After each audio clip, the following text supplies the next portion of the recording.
Assalamualaikum warahmatullahi wabarakatuh. Berjumpa lagi dengan saya Pak Handoko di dalam kanal YouTube ini. Bagi teman-teman yang baru pertama kali berkunjung di kanal YouTube ini, maka saya sarankan untuk klik tombol subscribe dan nyalakan lonceng notifikasinya ya, agar kalian tidak ketinggalan berbagai macam update materi pembelajaran sosiologi, pembahasan soal-soal sosiologi, dan berbagai macam video yang lainnya. Oke teman-teman, dalam video ini saya akan membahas latihan soal Sosiologi UTBK SBMPTN tahun 2022 untuk materi proses sosialisasi dan pembentukan kepribadian. Oke, tanpa berlama-lama lagi, kita langsung saja menuju soal yang pertama. Pola sosialisasi yang menggambarkan adanya kepatuhan yang dipaksakan, hukuman kepada individu yang pelanggar norma dan kekuatan otoritas adalah 1. Sekunder, 2. Primer, 3. Partisipatif, atau 4. Represif. Untuk soal nomor 1, jawaban yang paling tepat menurut Pak Handoko adalah opsi yang D. Jadi hanya opsi yang keempat aja yang benar gitu ya. Jadi pola sosialisasi yang menggambarkan adanya kepatuhan yang dipaksakan, hukuman kepada individu yang pelanggar norma dan kekuatan otoritas adalah sosialisasi represif. Jadi jawaban yang tepat untuk soal nomor 1 ini adalah opsi yang D. Kita lanjut ke soal nomor 2. Tekad Kiki untuk belajar lebih rajin dan giat tidak surut, meskipun ia tahu kondisi ekonomi keluarga yang pas-pasan. Kiki rajin membaca buku dan mencari informasi di perpustakaan sekolah saat istirahat. Selain itu, ia dibantu teman sekolahnya yang memiliki fasilitas internet, sehingga ia dapat mengakses berbagai pengetahuan.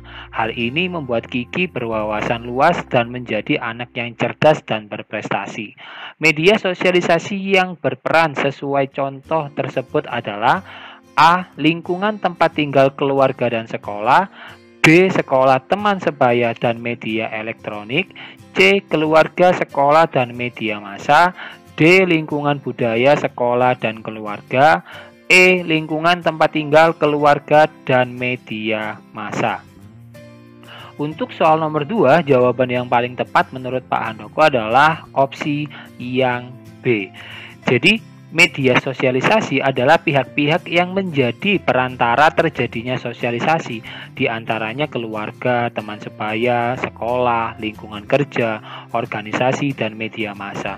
Berdasarkan cerita yang dialami oleh Kiki, prestasi dan banyaknya pengetahuan yang dimiliki sekarang ia peroleh dari fasilitas yang disediakan oleh sekolah, yaitu perpustakaan.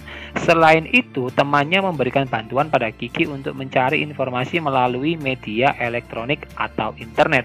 Jadi media sosialisasi yang berperan adalah sekolah, teman sebaya, dan media elektronik. Jadi jawaban yang paling tepat adalah opsi yang B. Kita lanjut ke soal nomor 3. Proses memahami bahasa verbal orang dewasa oleh anak berusia 2 tahun disebut 1. Imitasi, 2. Empati, 3. Identifikasi, 4. Simpati.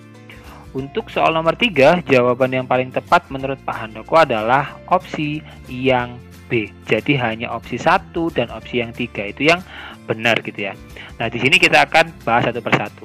Yang dimaksud dengan imitasi itu adalah meniru orang lain, baik dalam sikap ataupun tingkah laku. Kedua, empati adalah bentuk simpati yang mendalam. Ketiga, identifikasi adalah kecenderungan-kecenderungan dalam diri seseorang untuk menjadi sama dengan pihak yang lain. Keempat, yaitu simpati adalah kecakapan untuk merasa diri seolah-olah dalam keadaan orang lain dan ikut merasakan apa yang dialami oleh orang lain.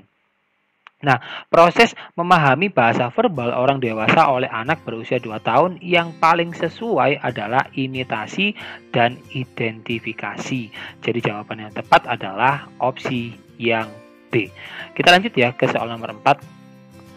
Sosialisasi dapat membentuk perilaku individu sebagai anggota masyarakat, sebab sosialisasi merupakan suatu proses belajar nilai dan norma yang berlaku dalam masyarakat. Untuk soal nomor 4, jawaban yang paling tepat menurut Pak Handoko adalah opsi yang A. Jadi pernyataannya benar, alasannya benar, dan keduanya ini menunjukkan hubungan sebab akibat. Nah, kenapa pernyataannya benar? Karena sosialisasi memang dapat membentuk perilaku individu sebagai anggota masyarakat.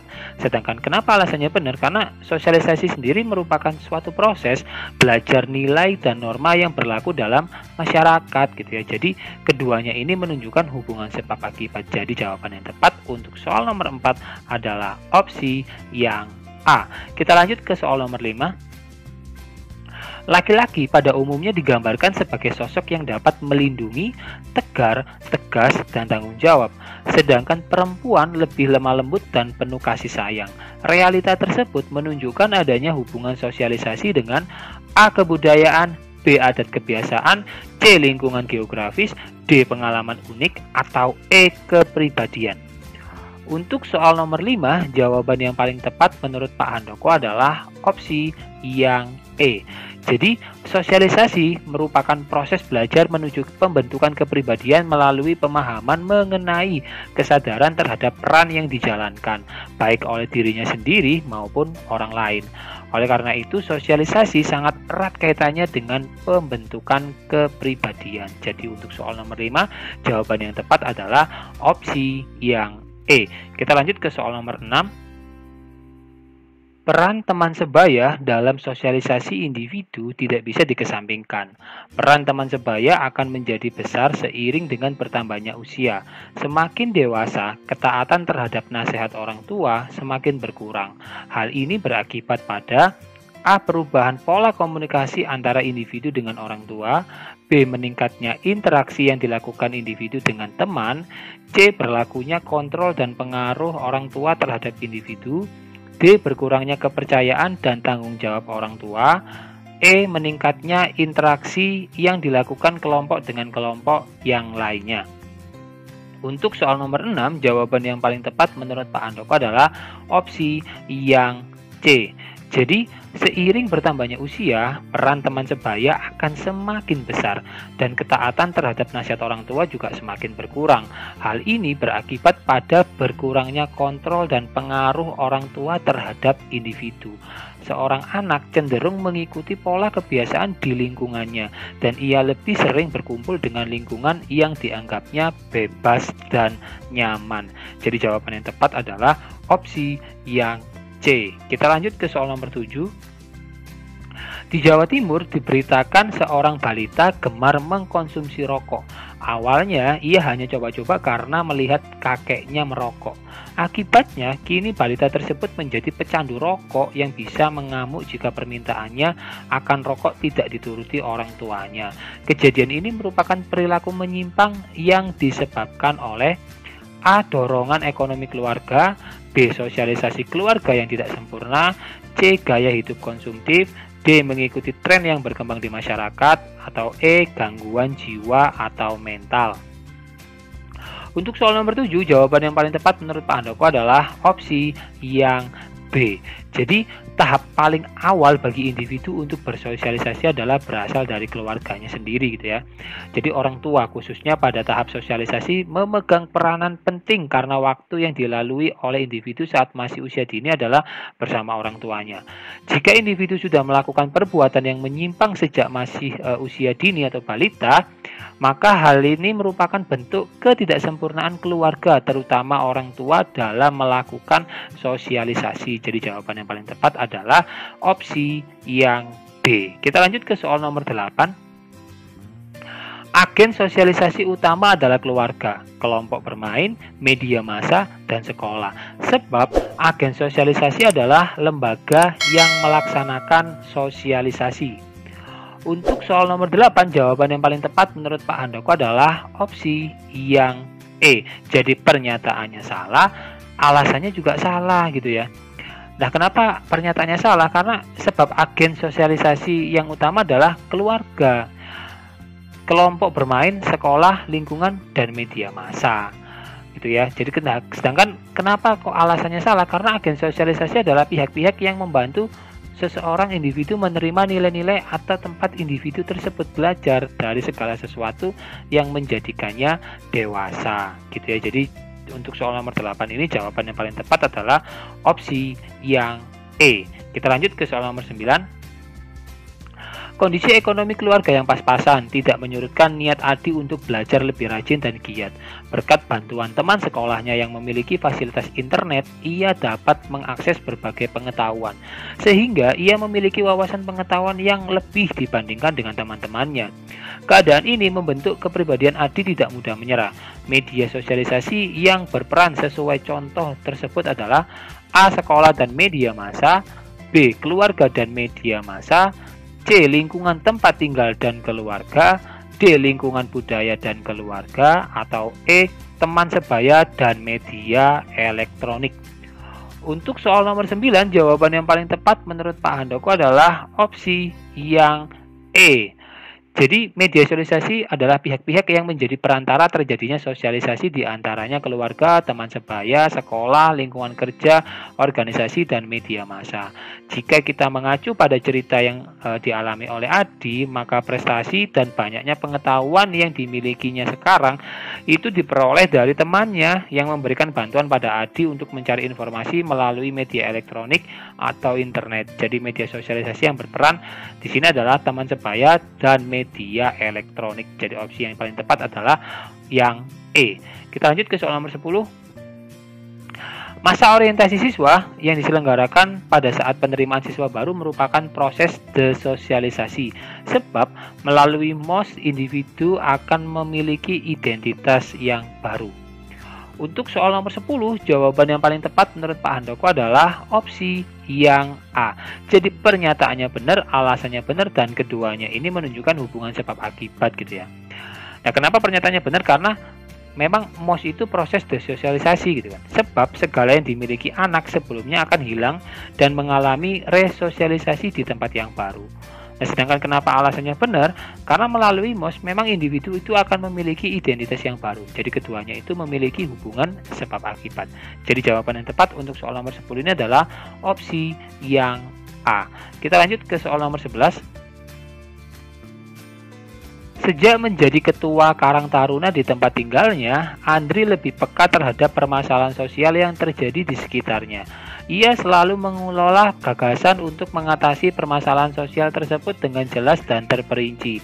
Fungsi agen sosialisasi kelompok persahabatan bagi Andri adalah A. Mencari kawan sebagai pelengkap kebutuhan adanya persahabatan, B. Menambah pengalaman berorganisasi secara individual dan kelompok, C. Mencari pemimpin Karang Taruna melalui pemilihan yang jujur dan adil, D. Membuat suasana pertemuan kelompok menjadi bersemangat, atau E. Membentuk kepribadian yang tanggap terhadap masalah di sekitar.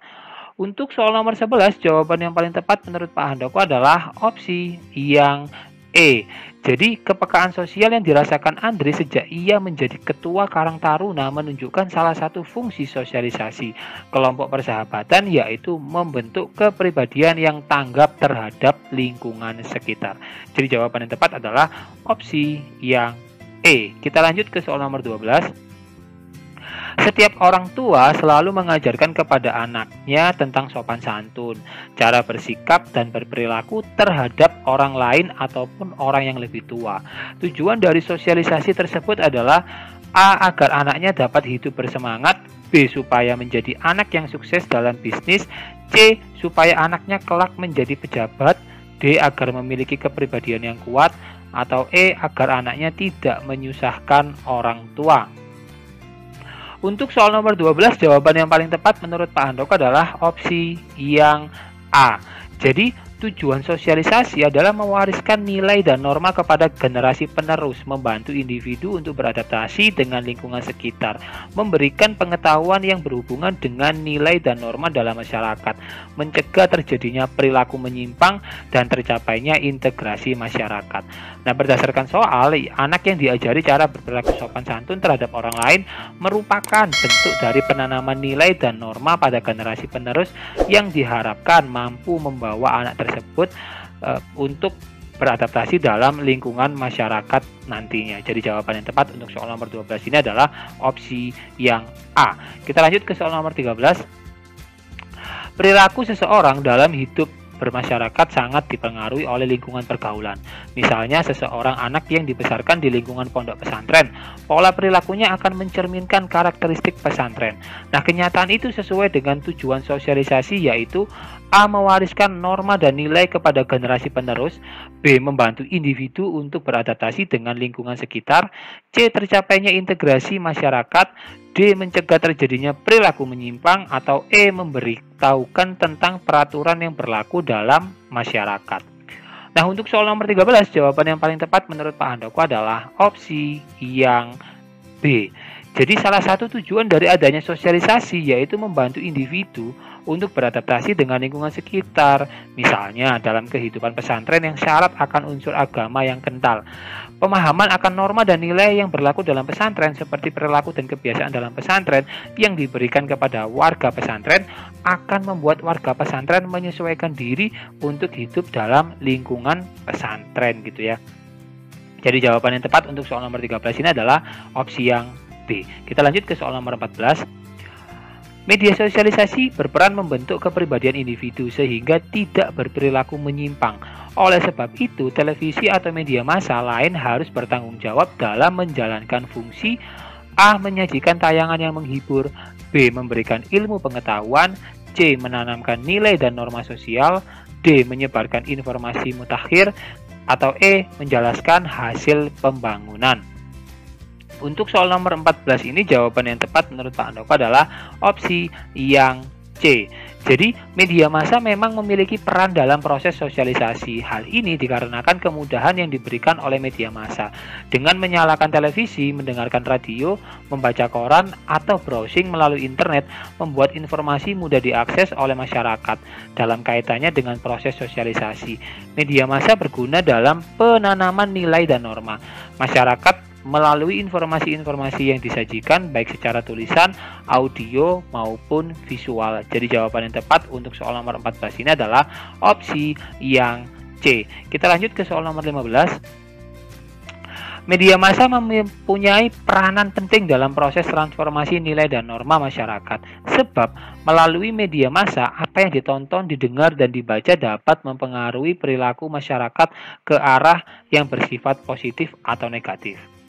Untuk soal nomor 15, jawaban yang paling tepat menurut Pak Handoko adalah opsi yang A. Jadi pernyataannya benar, alasannya benar, dan keduanya menunjukkan hubungan sebab akibat gitu ya. Nah, kenapa pernyataan benar? Karena memang media massa itu memiliki peranan yang penting dalam proses transformasi nilai dan norma dalam masyarakat. Kemudian yang kedua, kenapa alasannya benar? Ya karena konten yang disajikan oleh media massa dalam mempengaruhi perilaku masyarakat ke arah yang bersifat positif maupun negatif gitu ya. Jadi keduanya ini menunjukkan hubungan sebab akibat gitu loh. Nah, jadi jawaban yang tepat untuk soal nomor 15 ini adalah opsi yang A. Wah, tidak terasa kita sudah berada di penghujung video pembelajaran ini teman-teman. Jika kalian ada pertanyaan seputar materi ini, kalian dapat menuliskannya di kolom komentar atau kalian juga bisa menanyakan hal itu kepada saya melalui kontak medsos ini ya. Saya ucapkan terima kasih bagi kalian yang telah menonton video ini hingga akhir. Jika kalian merasa video ini bermanfaat, jangan lupa bagikan video ini kepada teman-teman kalian ya, agar kebermanfaatan itu tidak hanya berhenti di kalian saja. Dan juga jangan lupa untuk klik subscribe dan like video ini. Akhir kata, Assalamualaikum warahmatullahi wabarakatuh. Salam Historia.